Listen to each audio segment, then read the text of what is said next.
Oma nime on ta saanud valgete põskede järgi. Kaunis sulestik on aga andnud hellitava naise nime Lagle.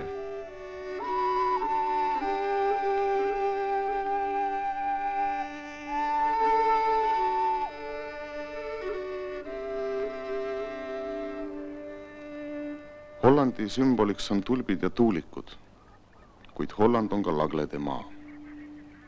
Oleme Shermanikoogi saarel, kus igal aastal talvitub tuhandeid laglesid. Päeval toituvad nad põldudel ja rannaniitudel, öö aga veedavad madalas ranniku meres. Mina olen Aivar Leito. Juba üle 10 aasta uurin ma laglede hingeelu. Mind huvitab siinsete lindude päritolu, kust nad on tulnud ja kuhu lähevad. Tean, et mõned linnud on väga paigatruud, teised aga vahetavad oma peatuspaika sageli. Siin toimub ka paaride moodustumine. Paarid jäävad kokku elu lõpuni ja vaid surm võib neid lahutada.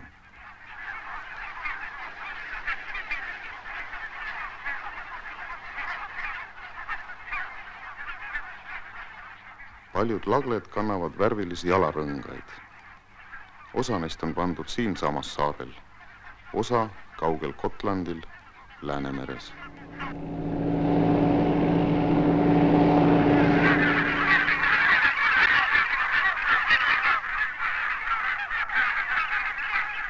Laglede toitumine põldudel ei meeldi farmeritele. Inimtegevus aga häirib omakorda linde. See on paratamatu vastuolu. Et seda leevendada, rajatakse lindudele söödapõlde ja pelgupaiku. Farmeritel aga kompenseeritakse tekitatud kahjud. Ainuüksi Hollandi valitsus kulutab selleks igal aastal mitu miljonit kuldnat, mis on suur raha. Probleemi see lõplikult küll ei lahenda, kuid võimaldab võrdselt kaitsta nii lindude kui põllumeeste huve.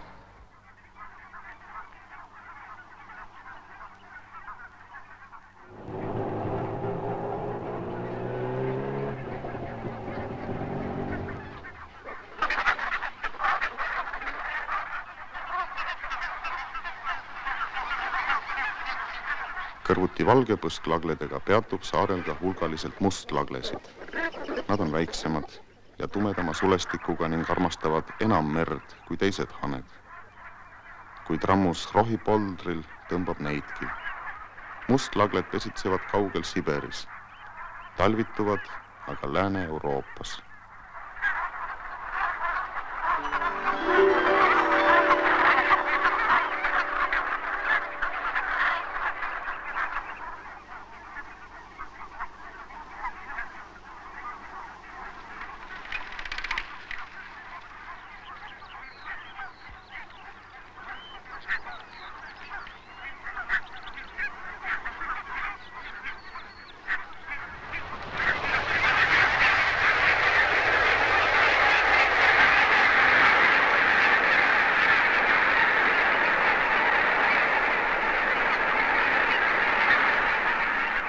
Lähenev kevad annab endast juba märku.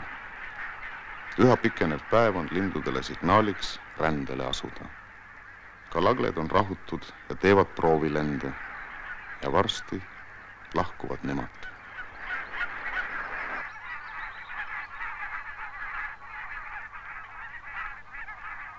Rännutee viib Saksamaale, sealt üle Jüti poolsaare ja Läänemere Gotlandile ja Eestisse.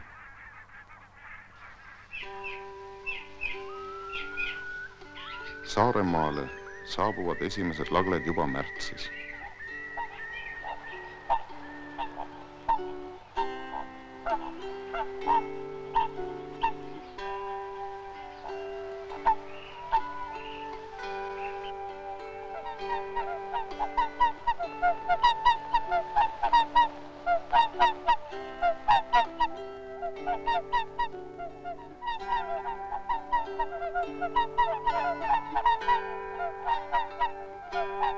Meres laulavad luiged ja mängivad ristpardid. Kõik rannad on täis kevadrõõmu ja pulmamängu. Oskaks seda vaid sõnades edasi anda.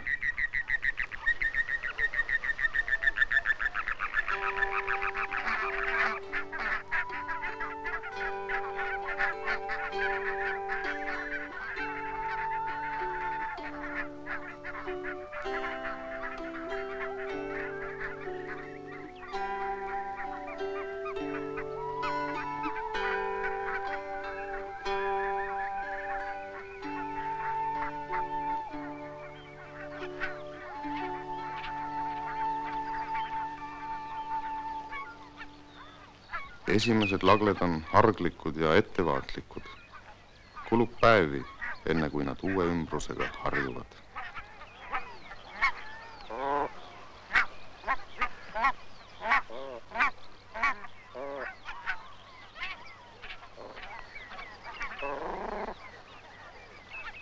Rohi ei ole veel tärganud ja toitu on napilt.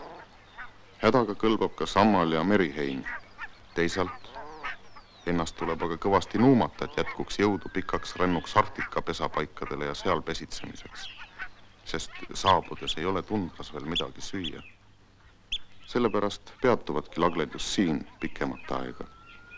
Kuid taas põrkuvad lindude ja inimeste huvid. Linnud vajavad rahu, põllutööd, tegemist.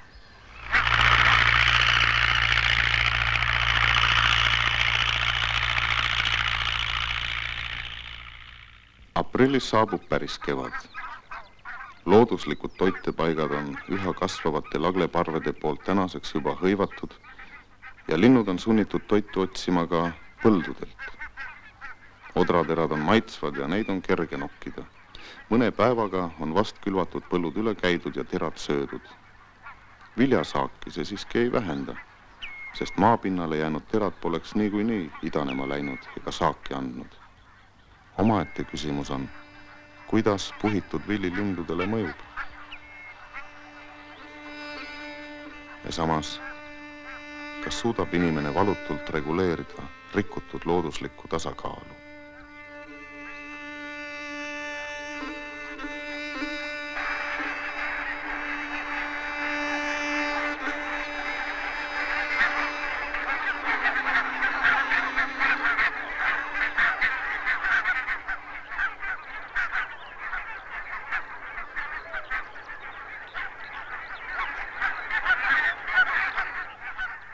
Läbi aegad on lagled toitunud rannaheinamaadel, kuid paljud heinamaad on juba aastaid niitmata. Kõrge kulu segab lindude liikumist ja ümbruse jälgimist. Pealegi takistab tihe kulu rohukasvu. Hooldamata heinamaad ei kõlba lagledele ega anna sööta loomadele.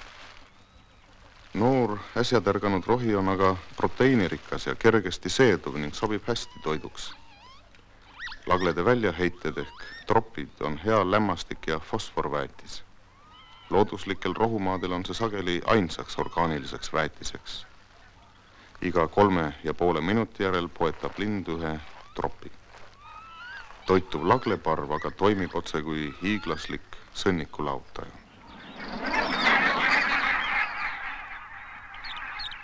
Eesti põllumeeste arvates teevad lagled palju kurja.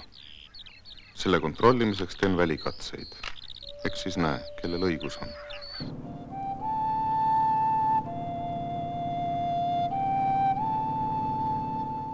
Paarkümmend aastat tagasi oli aeg, mil valgepõsklagle oli hävimisohus. Arutu jaht ja lindude pidev jälitamine olid teinud oma töö. Katastroofi vältimiseks tuli kiiresti midagi ette võtta.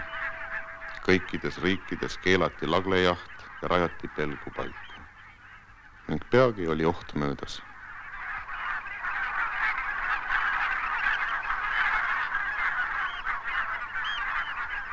Eestis peatub igal kevadel ligikaudu 2/3 Barentsi mere asurkonna lagledest. Kuna linnud on koondunud kitsale rannaribale, on neid õhust kerge loendada. Viimase 30 aastaga on laglede arvukus kasvanud ligi 5 korda. Mis saab aga edasi. Üheaegselt lindude arvukuse tõusuga on pidevalt laienenud ka nende levila. Tekkinud on uued kolooniad Gotlandil, Lääne-Eestis, Soomes ja Barentsi merel. Ainuüksi Läänemerel pesitseb nüüd juba 1500 paari laglesid.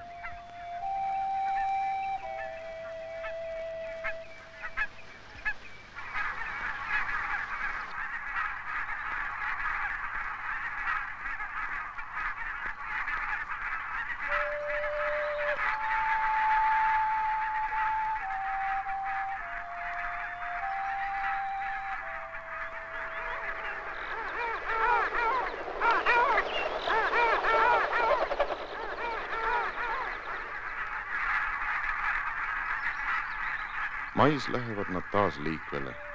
Meil õitseb toomingas. Tundras aga kevad alles tärkab ja ometi nad lähevad. Neid tõmbab Arktika avarus ja sünnipaik.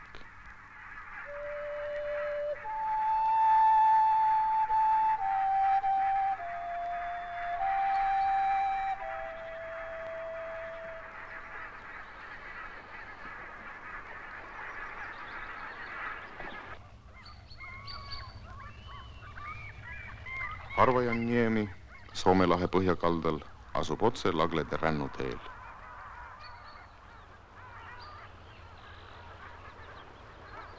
Aulid juba lähevad.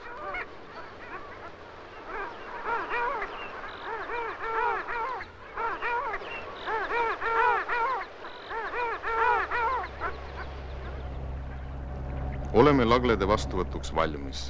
Abiks 10 linnuvaatlejad üle kogu Soome. Kõik rannaäärsed suvemajad on neile välja üüritud. See on võimas vägi, kellest ükski lind märkamatult mööda ei pääse.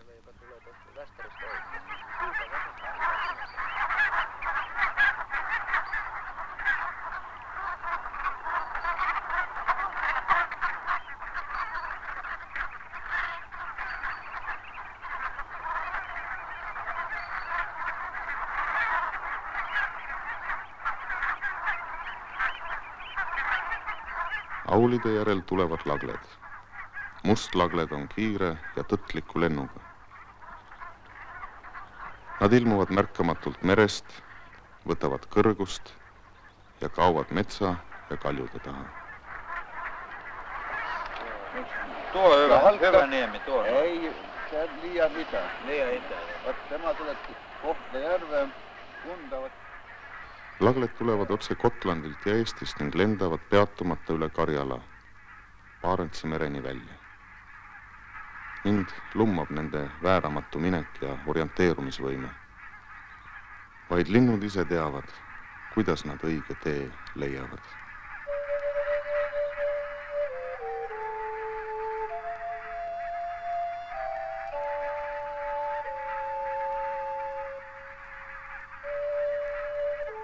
Osa laglesid aga ei lendagi tundrasse, vaid jääb Läänemerele pidama.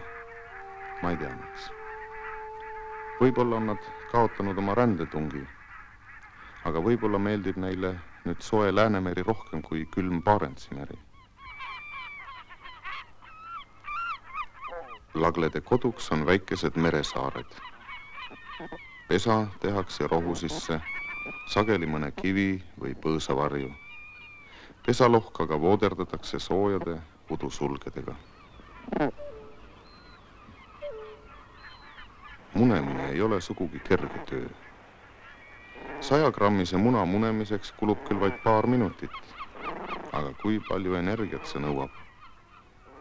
Päevas munetakse vaid üks muna ja nii kulub täis kurnale terve nädal.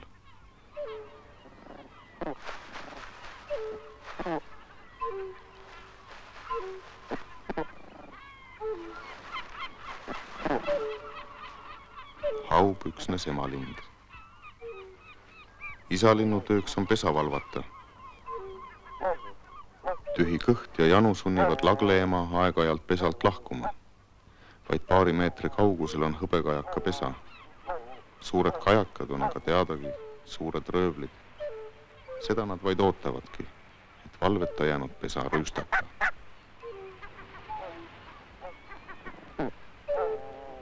Oma pesitsusterritooriumi kaitstes lüüakse lahinguid ka naaberlagledega.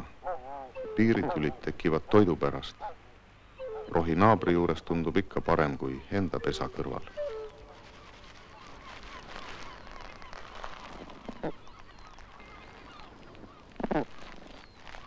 Päev möödub päeva järel. Mõni kajakas on niivõrd jultunud, et püüab lagleema koguni pesalt ära ajada. Õnneks on isalind lähedal ja kihutab tülitaja minema.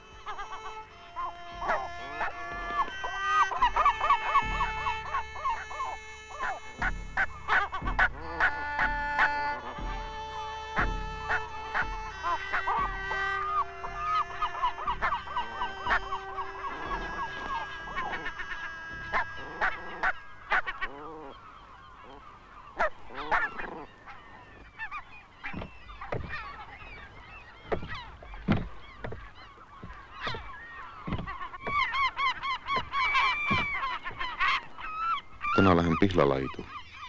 Käin siin igal aastal Lagledel külas. Lindudele see muidugi ei meeldi. Kiivalt jälgivad nad iga mu liigutust.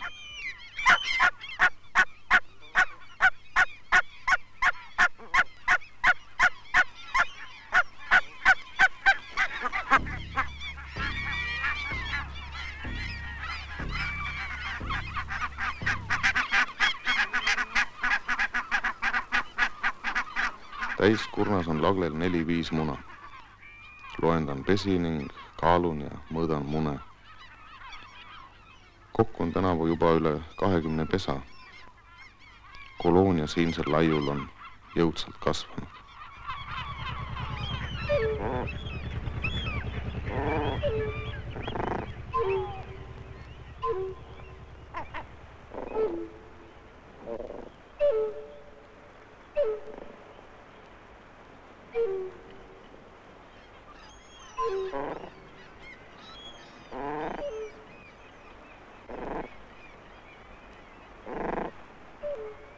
Haudumine kestab ligi 4 nädalat. Kogu saar on aga hõbekajakate hirmuvalitsuse all. Nad ründavad kõiki, kellest jõud üle käib. Ka valveta jäänud Laglepesa on varsti tühi.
Nüüd aitab vaid kiire järelkurn, kuid järelkurn on alati väiksem, sest munemise õige aeg on möödas ja hilisemad pojad on elujõuetumad. Kevadest on saanud märkamatult suvi. Mõõtmised näitavad, et heinasaagi kadu on ligi 20%. Laglede kevadine toitumine on rohukasvu siiski pidurdanud.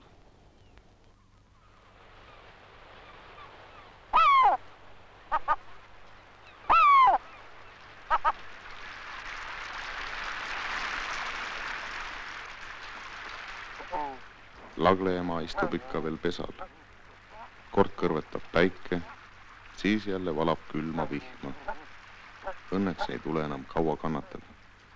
Pojad peaksid kooruma juba mõne päeva pärast.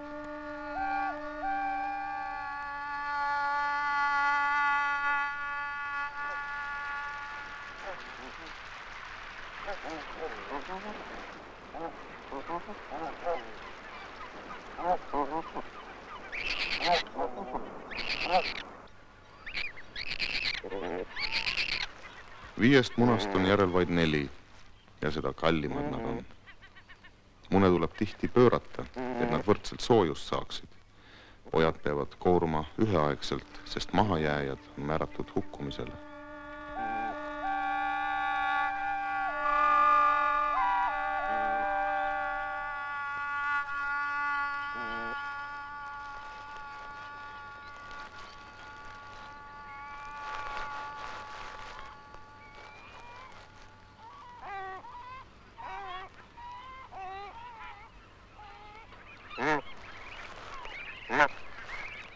Viimaks ometi on pesast kuulda piuksumist. Poegade lõplik koorumine võtab aga aega, sest munakoor on paks ega taha kuidagi järele anda.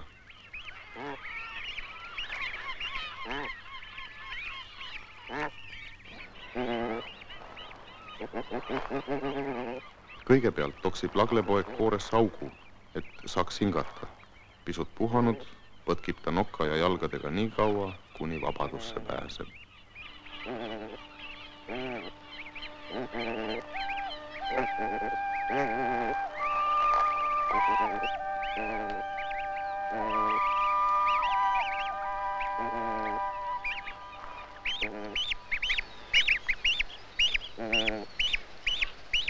Koorunud pojad kosuvad kiiresti. Nad viibivad pesas napi päeva, siis on aeg lahkuda. Meie pesas oli 5 muna. Merele läheb vaid 3 poega. 1 muna langes kajakate saagiks, 1 jäi mädamunaks.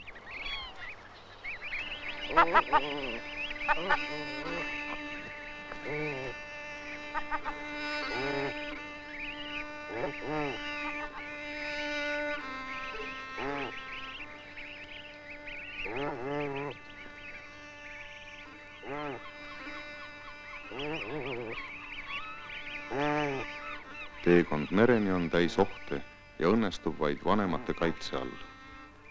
Ka rada tuleb hoolega valida, et see vaenlaste omaga ei ristuks.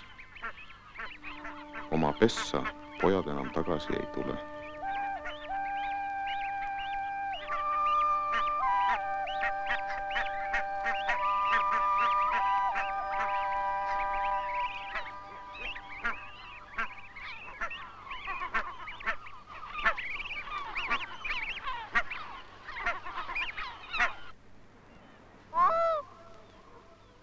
Läänemerel on laglepojad juba koorunud, kui jõuame Põhja-Jäämere äärde.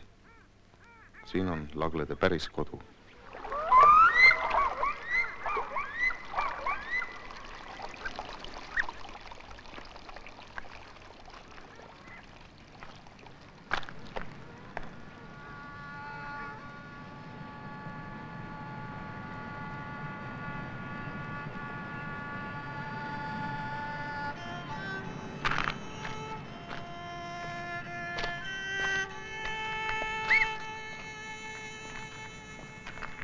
Kalendri järgi on südasuvi, kuid ilm on ikka veel külm ja tuuline.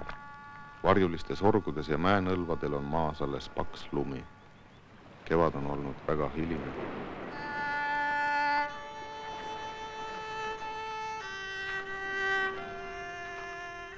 Asjatult otsin mõnda asustatud laglepesa. Kõik nad on tühjad ja maha jäetud. Linnud on neid küll vaatamas käinud, kuid pidama pole jäänud. Ometi on lagled ju Arktika karmi kliimaga hästi kohastunud. Külma nad ei karda ja kevadel kogutud rasvavarud peaksid ka toidunappust leevendama. Pealegi on siin suvel kogu aeg valge. Polaarpäev kestab mitu kuud. Ilmselt on aga tänavune suvi isegi lagledele liiga külm.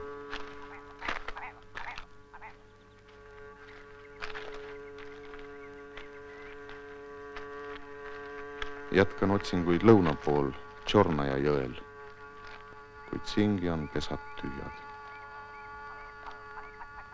Viimane lootus on sügav kanjon enne koske. Kaugemal sisemaal nad enam ei pesitse.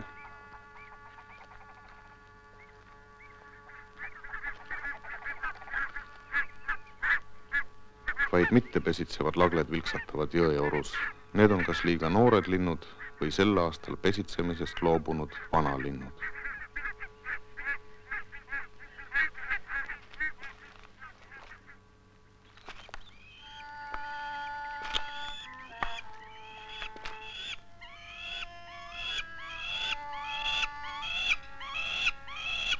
Rabapistrik on hea märk, sest lagled pesitsevad sageli tema kaitse all.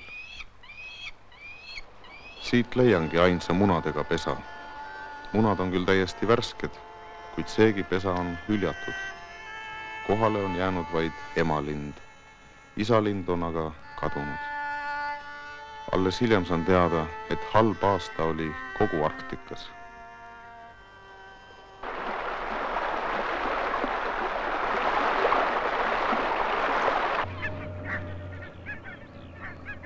Laglepojad on vahepeal tublisti sirgunud.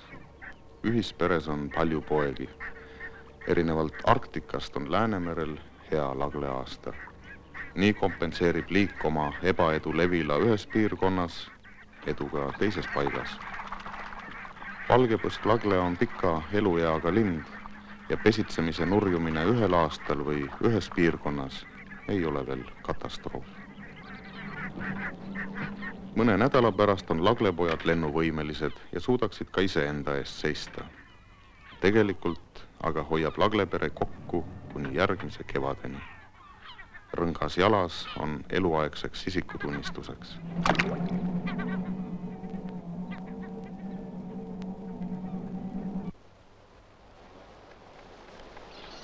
Rukis on peagi küps. Põuase kevade ja suve tõttu on viljapead lühikesed ja terad kerged. Lagled ei ole sellel põllul kahju teinud. Hoopis metssead on hulga vilja maha tallanud.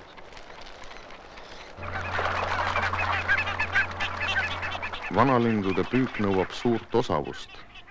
Sulgivad linnud sukelduvad paadi eest sügavale ja neid on päris raske kätte saada.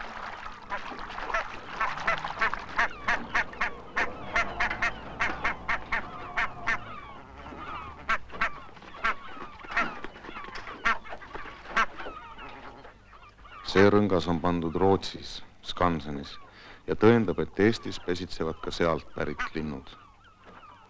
Enamus linde peaks siiski pärinema Arktikas pesitsevast asurkonnast.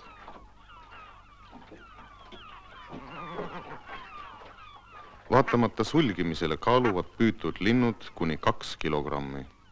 Nad on heas toitumuses ja see teeb rõõmu.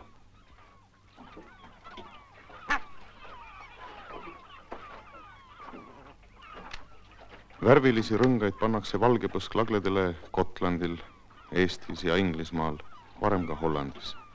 Nii saab jälgida nende rännet, uurida paiga ja paarid ruudust, sündimust ja suremust ning selle abil kogu populatsiooni seisundit.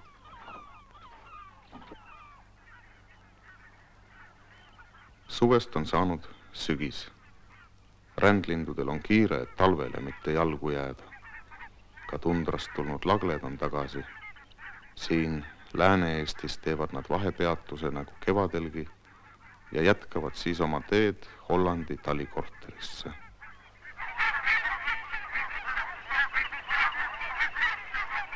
Parim toit sügisel on rukkioras. Haljendavad põllud tõmbavad linde magnetina. Tihedas rivis, otse kui Vaarau sõjavägi liigub parv üle põllu.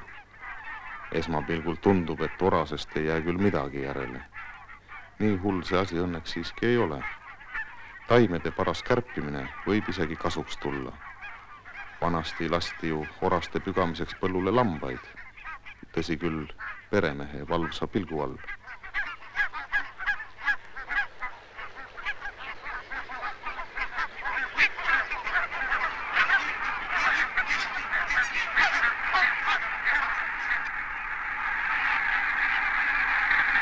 Põllumehed kiruvad laglesid, et nad söövad põllud paljaks. Vahel see nii ka on, kuid lindudel ei ole ju kuhugi mujale minna. Minu arvates tuleks lagleohtlikes paikades kasvatada selliseid kultuure, mida lagled ei söö või mis taluvad hästi lindude toitumist ja tallamist. Kui me neid asjaolusid ei arvesta, siis kanname kahju, milles ise suuresti süüdi oleme. Vahel tulevad lagled päris majade juurde. Siin on aga liiga palju liikumist, et kõhtu rahulikult täis süüa.